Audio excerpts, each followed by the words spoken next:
Welcome back to Cyber Morrow, and today I'm going to be asking ChatGPT, can you give me some advice on my marriage? Not that I need advice on my marriage. I think things are going pretty well, but it takes work. Um, it doesn't come too easy. Marriage takes commitment, and anyway. And if you're just out of interest, you can see down here ChatGPT January 9th version. So it looks like they're constantly updating things as we go. So, marriage is a complex and personal topic, yes, and my advice would depend on the specific circumstances. However, some general tips, thank you. Communicate openly and honestly, absolutely. It's a good point. With your partner about your feelings, needs, and expectations. I don't think we do that often enough, and I think miscommunication can occur and actually very trivial things. Show appreciation and gratitude for your partner on a regular basis. I think that's something we also are very guilty of. We become complacent and maybe set what's the word, you get stuck in a rut and you don't tend to appreciate all the things your partner does for you, if you are in a happy relationship, of course. But then why aren't you in a happy relationship? Is it just the other person, or are you to blame as well? Make time for each other. That's another thing you tend not to do, especially with children. Go on date night, and I think that's important to make time to each other, because when the kids leave, if you do have kids, if you don't have kids, that's no problem. But if you do have kids, and when they leave the house or leave the nest, so to speak, you do have you are then not stuck with the other person, but you do need to be able to enjoy each other's company. Because I know that definitely that occurred when we had kids. You tend to be all consumed with what's going on with the children and being a father or a mother. Anyway, interesting. Work through conflicts and disagreements in a calm and respectful manner. Yeah, well, that's not easy. That's easier said than done. Show empathy and understanding towards your partner. Show respect. I think respect is the big thing. Treat your partner as you would like to be treated, and I think again, sometimes the ones we love we hurt the most. Maintain healthy boundaries. Yep, it's important to have your own time and not secrets, so to speak, but your own personal time and personal space and personal pursuits. I think leads to a very healthy marriage, because if you don't love yourself, or how can I put this, you need to have self-love and self-worth and actually enjoy your own life. And if you're doing that, then the other person falls in love with you, because we're drawn to people who are interesting and actually enjoying life. So if you're enjoying life, the other person will respect that. Maintain healthy boundaries. I said that. Seek professional help if needed. Yes. It's also important to remember that every relationship is different. Yeah, it's all very good advice. I like it.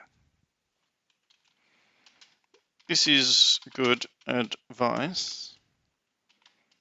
Do you have any specific advice for um, couples with children? Because that's my experience, so that's why I'm asking. Having children can add a lot of joy to a marriage, but it will also be challenging or add a lot of pain. I often actually say that it's the most rewarding and the most frustrating thing you can do is have children. But I love being a dad. It's so cool. Make sure to prioritize your relationship with your partner. I think we've just talked about that. It's really important. Even with the demands on parenting, set aside time for each other. So good. Practice teamwork when it comes to parenting. Share responsibilities, work together to make decisions that are the best interest of your children. And I know that this actually causes a lot of conflict with married couples. The father might think one thing, the mother might think the other. So you've got to have common ground. And that sets the boundaries for the children, because if you send mixed messages, the children will play one off the other and they'll get away with it. And it'll cause to a lot of disharmony in the house and a lot of resentment in your partner and to your partner. So that's something that definitely we have had to work out, and we don't always get right now all the time. But definitely, I'm much more aware of that. Is to say, okay, well, what did your mum say? I need to go talk to her first. We need to make a decision as a family.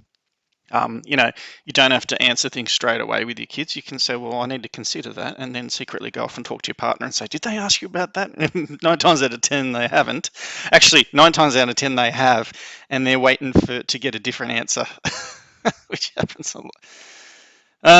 Show appreciation. Yes, we've already said that. Have regular family meetings. We probably don't do that as much as I should. This has been good advice. Thank you, ChatGPT.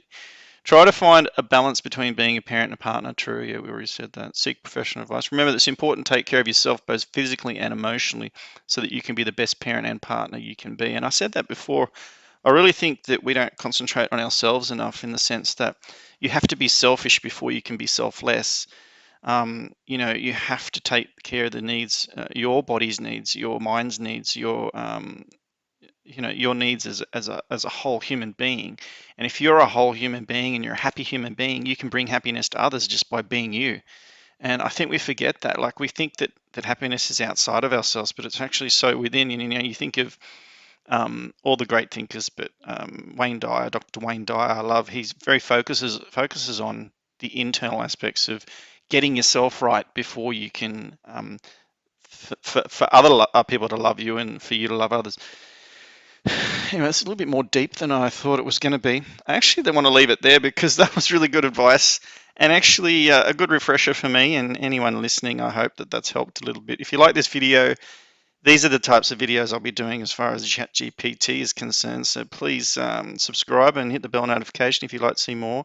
I'm also doing Cybermorrow news as well as the shorts on different bits and pieces coming up that is relevant to new tech coming out. So this channel is dedicated to everything new technology and emerging trends within the cyberspace world and beyond. Anyway, I'll see you next time.